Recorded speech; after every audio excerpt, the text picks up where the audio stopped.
finally arrived.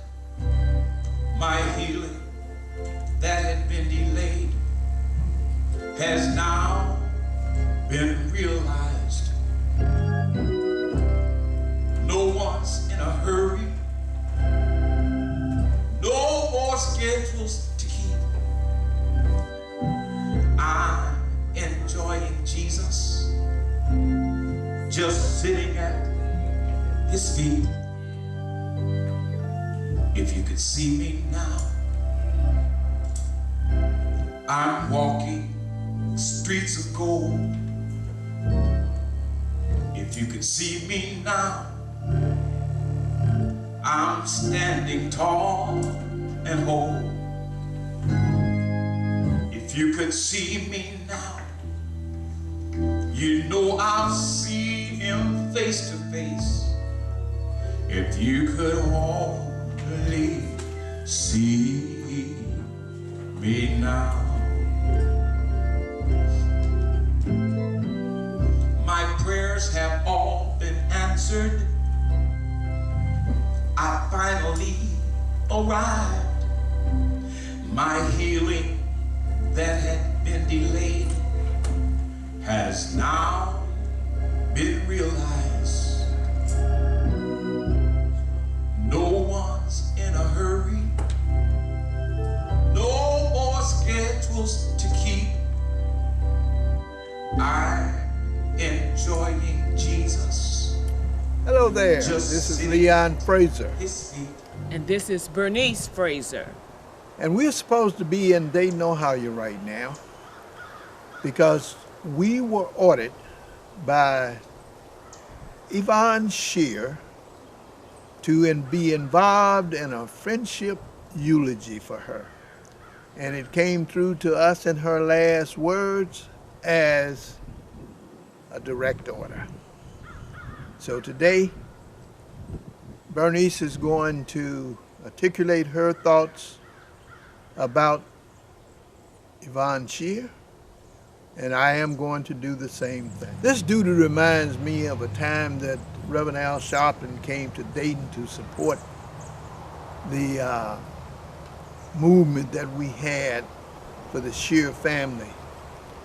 And he was talking about how complicated it is to do a eulogy for somebody who has not been about anything. And you have to go out and hallucinate a life for them. Well, in this situation, do we have to hallucinate anything about Mrs. Sherrer? No, what we have to do is cut it down so it'll fit in a timely manner. Because we could talk about Yvonne and what she's done from now until next week. Okay, so now we're supposed to be there, but we can't get there because of the weather between Tuskegee, Alabama and Dayton, Ohio.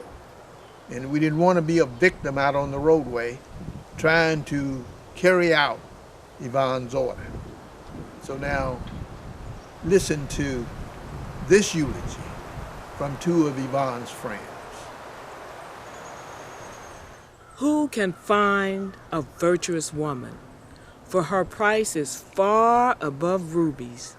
She stretches out her hand to the poor, and yes, she reaches forth her hands to the needy. Strength and honor are her clothing, and she shall rejoice in time to come.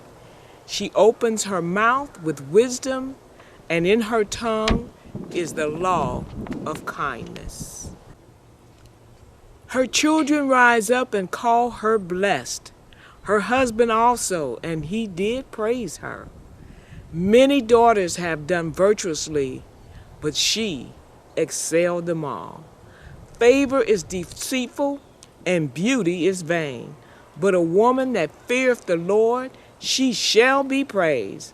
Give her of the fruit of her hands, and let her own works praise her in the gates of the city. We find these words written in Proverbs 31. We found these words living in Yvonne Sherrer throughout her life. Yvonne epitomizes the virtuous woman.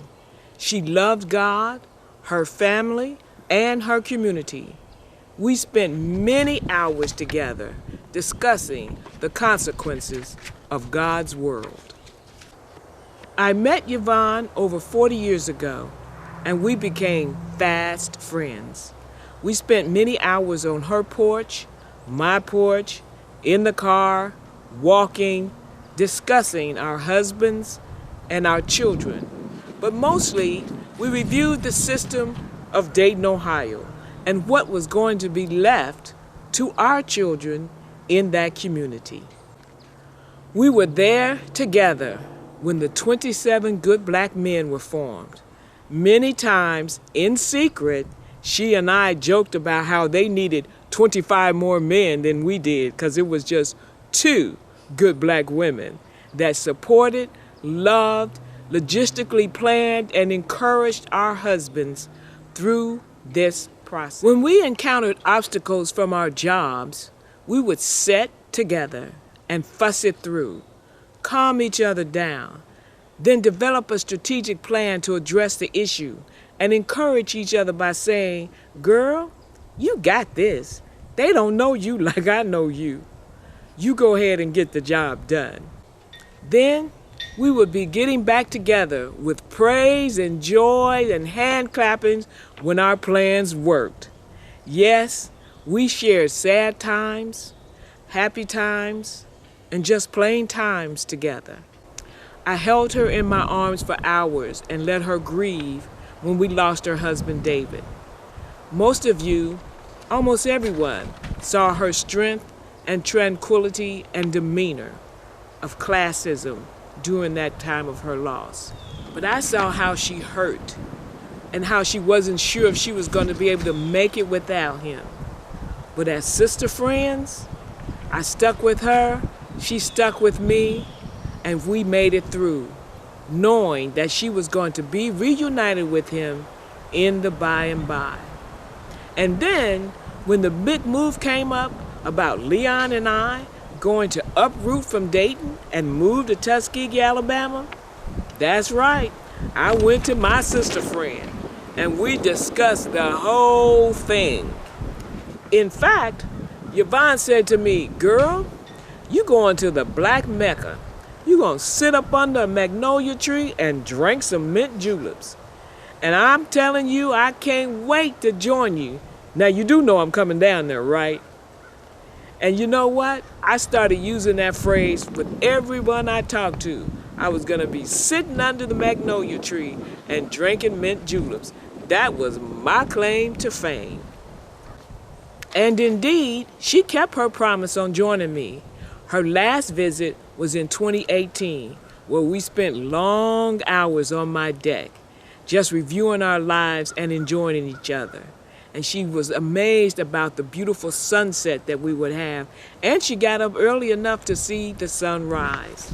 But while she was down here, she was still giving back. She joined Leon and I as we did community outreach projects. She went to church with us and just met new friends and got new ideas on plans that she wanted to do in the future.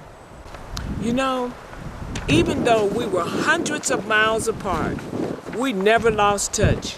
We could pick up the phone and it was just like I saw her yesterday. And when I needed advice, Yvonne, you were there.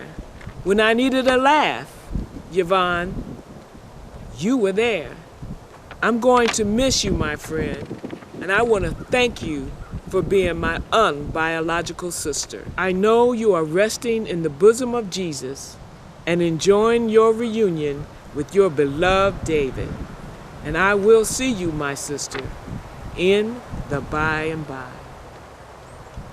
Okay, as I stated before, we're supposed to be with you guys. We're not physically, but we are psychologically and spiritually. So we're here to talk about, something that you already know about.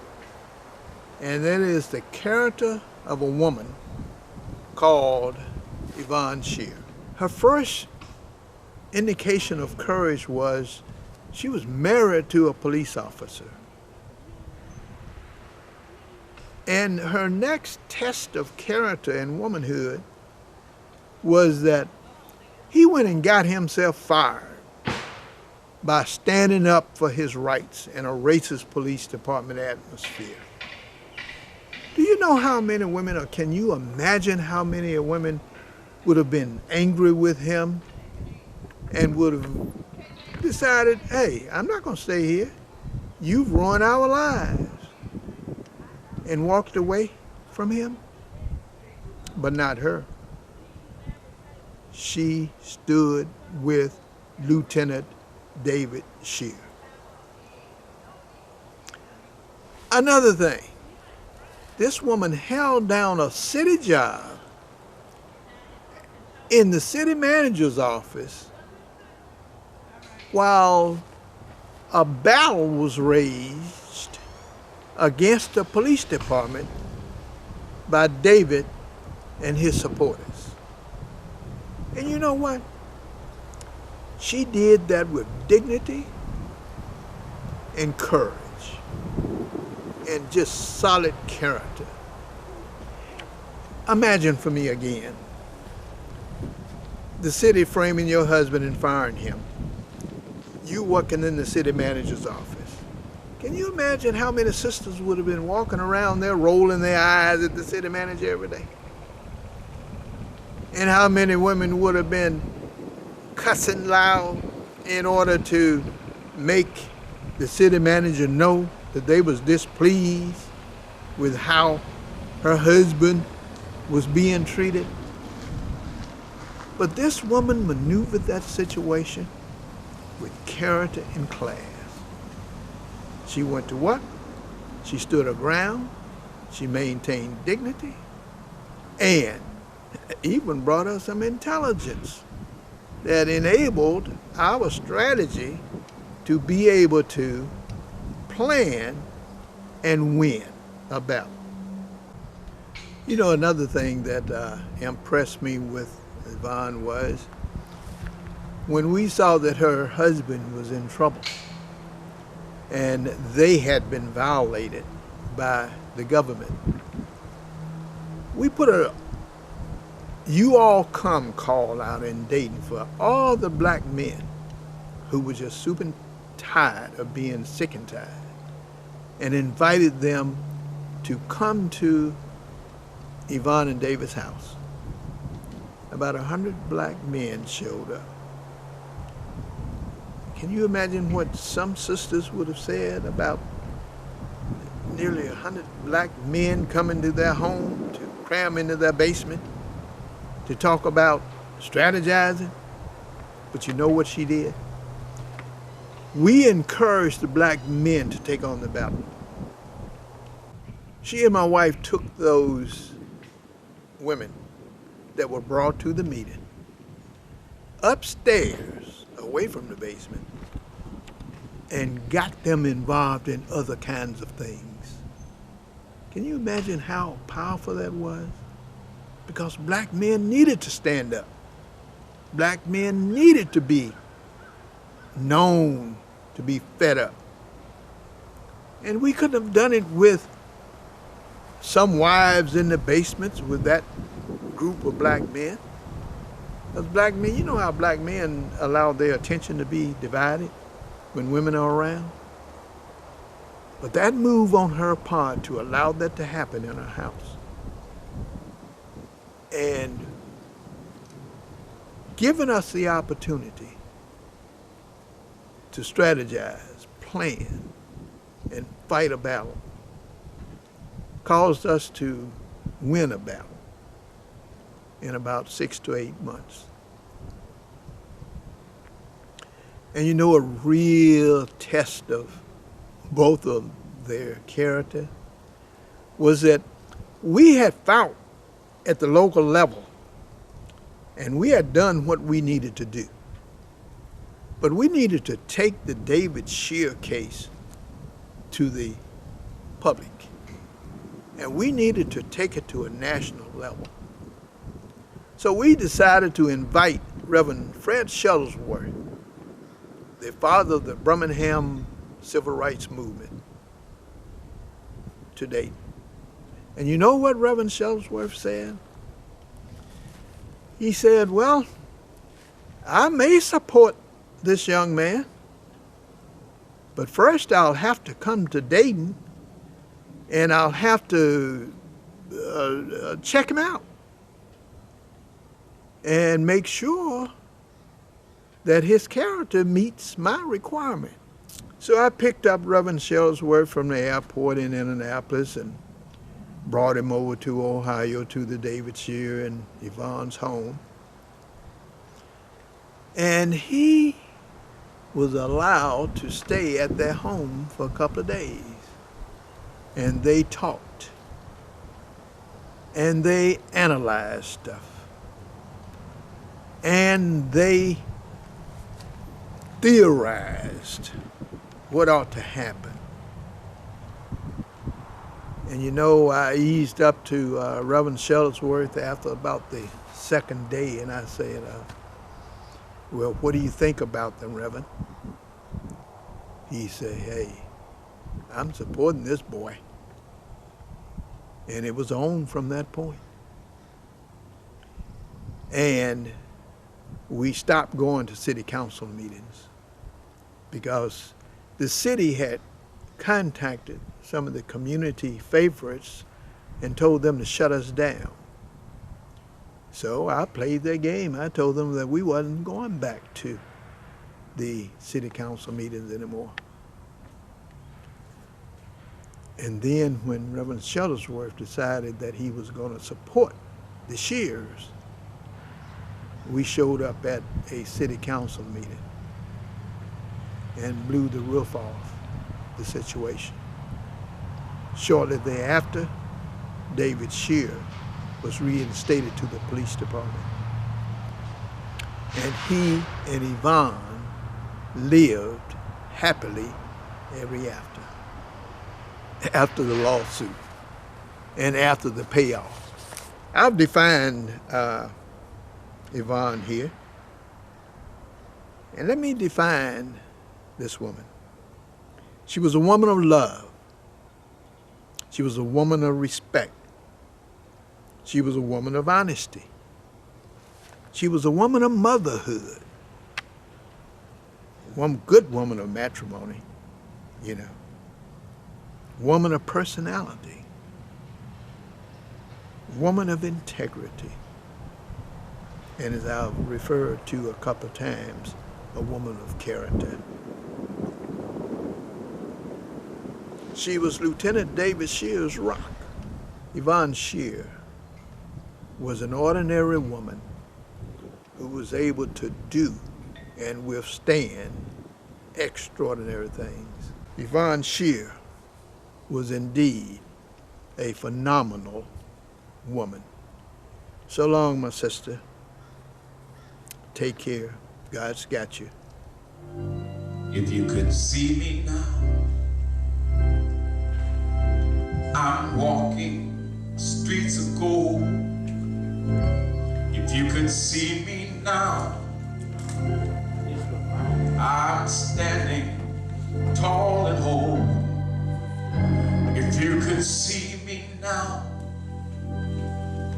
you know I've seen him face to face. If you could only see me now. Now I had my share of sickness, but nothing can compare what Jesus has in store for me. No language can ever share. You would not want me to ever leave this place if you could only see me now. If you could see me now, I'm walking streets of gold. If you could see me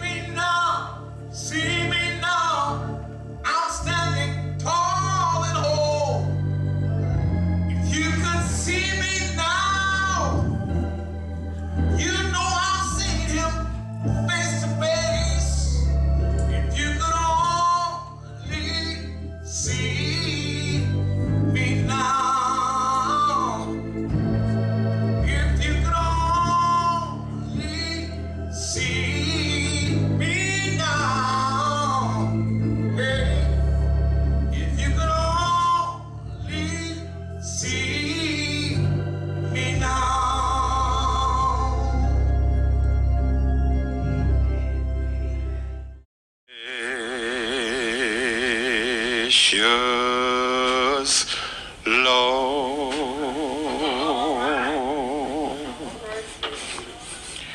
Take my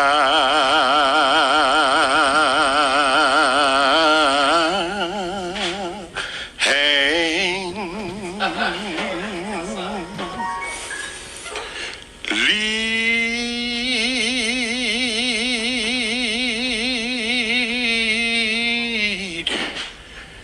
me on,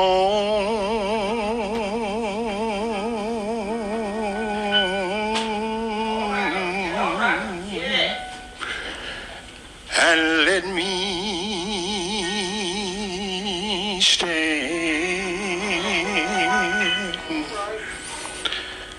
I am tired.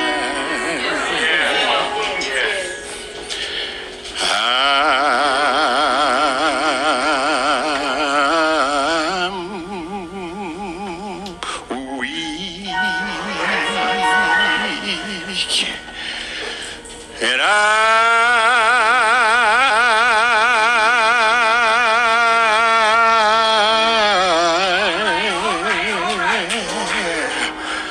I'm worn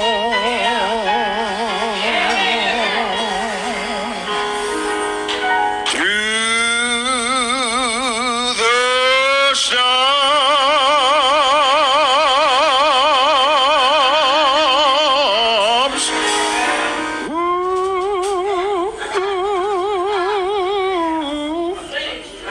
Through the night, lead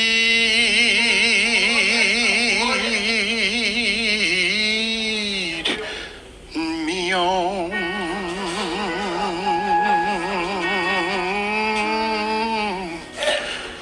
to the light.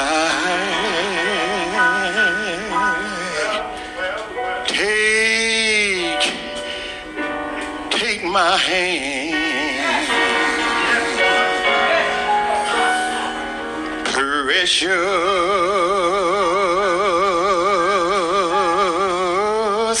Lord,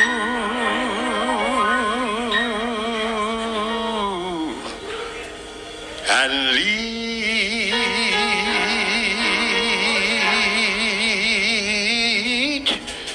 me on. When my way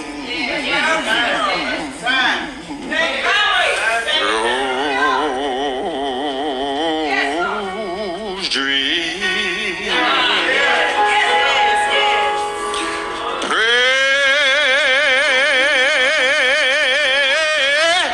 precious Lord,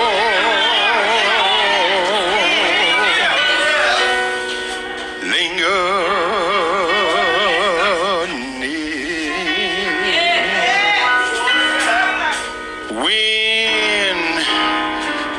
when my life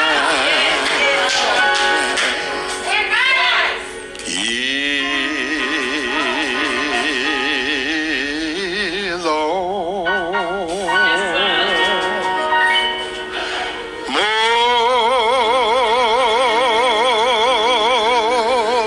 gone.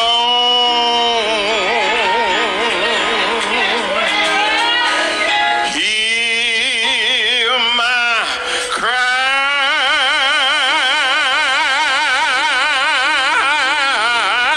Oh, Lord, hear me when I call. Yeah. Hold my hand.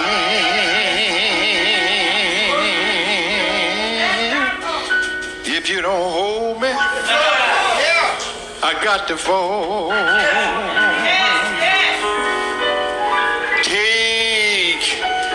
Take my hand, precious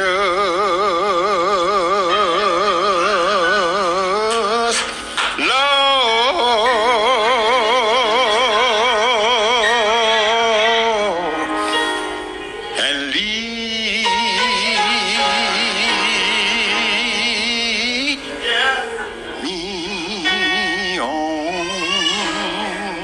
I